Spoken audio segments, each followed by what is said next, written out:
Sekalipun hanya berlangsung 1 tahun, Perang Tondano terjadi 2 tahap.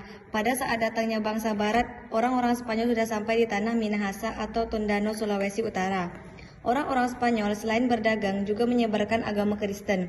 Tokoh yang berjasa dalam penyebaran agama Kristen adalah Franciscus Xaverius. Berikut ini adalah proses penyebaran agama Kristen kepada pedagang Minahasa.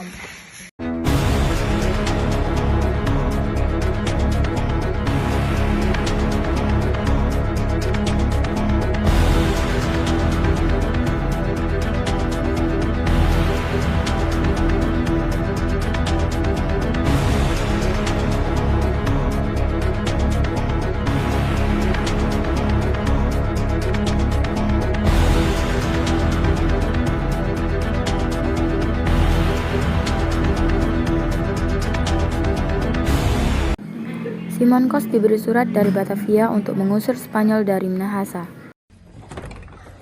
Assalamualaikum Tuan.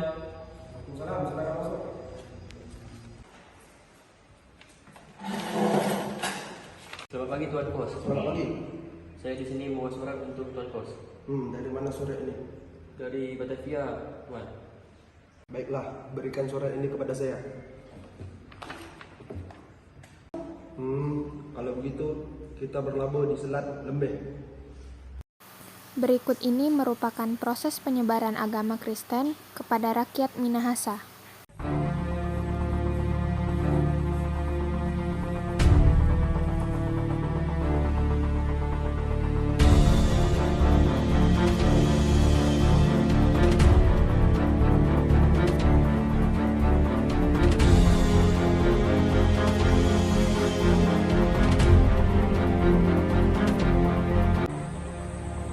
Hei kalian, pergi dari sini. Tinggalkan wilayahku, pergi!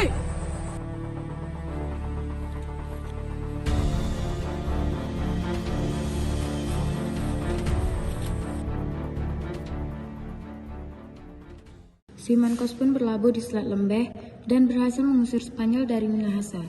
Apalagi waktu itu Spanyol memang harus meninggalkan kepulauan Indonesia untuk menuju Filipina. Selanjutnya, VOC berencana ingin memonopoli perdagangan rakyat Minahasa.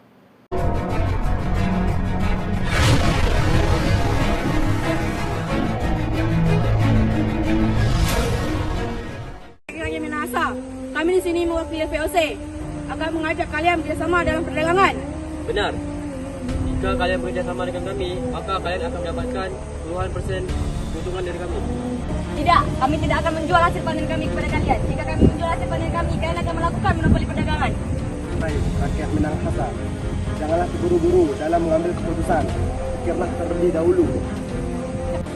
Tidak, kami tidak akan menjualnya kepada kalian. Saya saja nanti.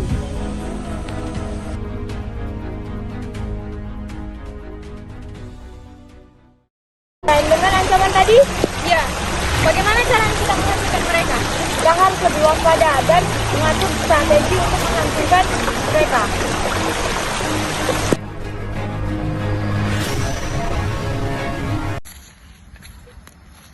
Permisi Tuan. Kita ditolak mentah-mentah oleh rakyat Minahasa. Mereka malah menghina kita Tuan. Apa? Berani-beraninya mereka.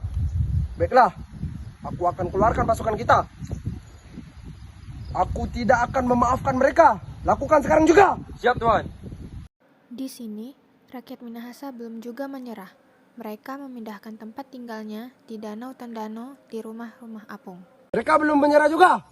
Sekarang sampaikan kepada POC, kepung sungai Tondano dan lakukan strategi yang kita buat. Siap Tuan Kos. Lakukan sekarang juga.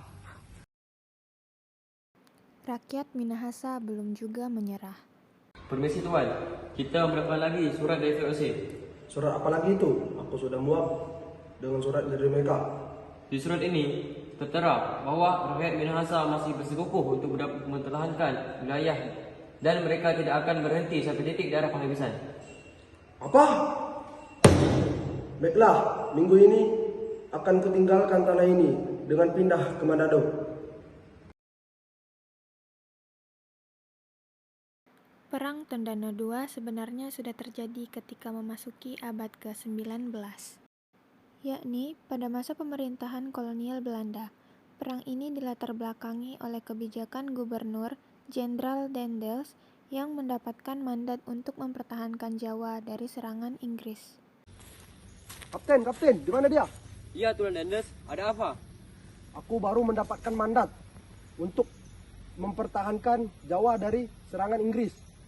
Kita memerlukan pasukan yang begitu banyak. Dari mana kita mendapatkannya, Tuan? Kita bisa mengambil pemuda Minahasa. Baiklah, saya akan menjalankan perintah Tuan.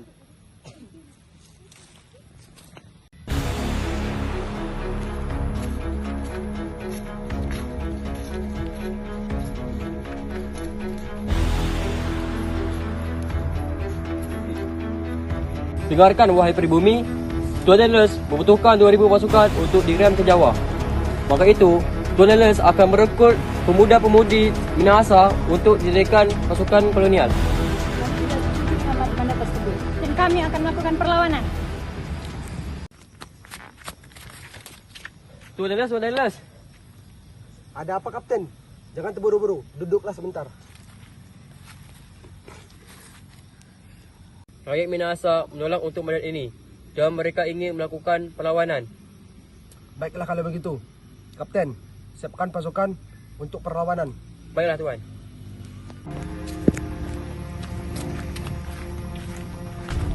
Pesan dari Tuan Daendels, siapkan pasukan untuk menyerang Minahasa. Baik, Kapten. Bentuklah pasukan. Siapkan satu pasukan dari danau dan satu menyerang dari darat. Siap laksanakan, Kapten. Siap.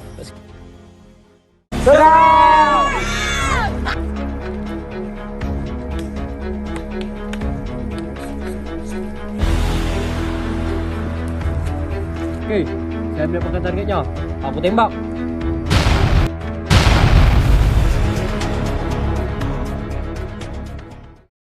Perang Tondano II berlangsung cukup lama, bahkan sampai Agustus 1809. Dalam suasana kepenatan dan kekurangan makanan, mulai ada kelompok pejuang yang memihak kepada Belanda. Namun, dengan kekuatan yang ada, para pejuang Tondano terus memberi perlawanan. Akhirnya, pada tanggal 4 sampai dengan 5 Agustus 1809, benteng pertahanan Maraya milik para pejuang hancur bersama rakyat yang berusaha mempertahankannya. Para pejuang itu memilih mati daripada menyerah kepada penjajah.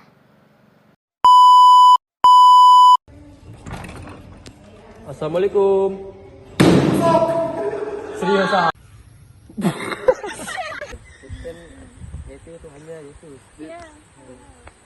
Memerlukan pasukan yang begitu banyak. Dari mana? Ada cobaan lagi. Bang ikut. Takut, kita lebih kuat dari mereka. Mereka lebih kuat daripada pasukan kita. Jangan takut. Kita lebih kuat dari mereka. Siap, let's go. Permisi, kami ingin mengajukan permohonan pemberhentian peperangan karena orang-orang kami sudah mulai melemah. Astagfirullah, cepat.